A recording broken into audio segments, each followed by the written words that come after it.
have it just the way you have it today. You start out with Cicero or, right, exactly. What's it, Caesar's Gallic Wars, right, and then exactly. God forbid they give you Horace and all that, you know. I mean, yeah, and the lack of knowledge of the Latin is itself a being cut off from the tradition, because a vast majority of the tradition is in Latin. This is the biggest problem with a lot of the seminarians coming out who don't know any Latin. They're essentially cut off from it, because there's whole works out there. For example, a friend of mine, a close friend of mine, is translating Robert Bellarmine's De Controversies, because of the fact that it dealt with so many things that we're dealing with now in relationship to the tradition. And the reason he decided to translate it is because he's an excellent Latinist. He just realized all these guys just don't know what's going on because they don't have access to it. And I think that, and even John the 23rd in Vetrum Sapientiae, where he deals with that, where Latin should be retained, precisely for this reason. This is in 1961. It's a dead letter when the thing shows up on there. The priest had just basically ignored it, the bishops had ignored it, and they still were pushing for the English. yeah. So the Latin is a really key thing to maintaining, I think, a number of things, which John the 20th, that's a fantastic document, by the way, if people want to read it.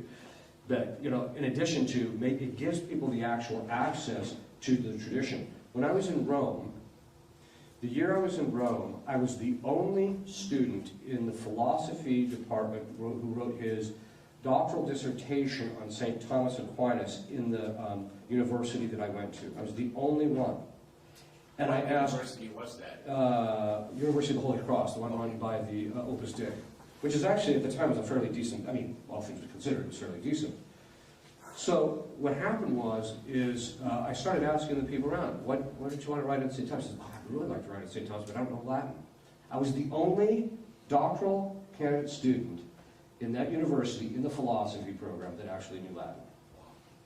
That's a serious problem. That means you're literally cut off. And I thought to myself, wait a minute, how could you honestly think that you are a scholar of philosophy and not be able to read the text in their original language? That's nuts. You know, and that tells you how much on an intellectual plane, because this is what happens. And we see this is happening in our own culture. When everybody gets selfish, they get stupid in the process.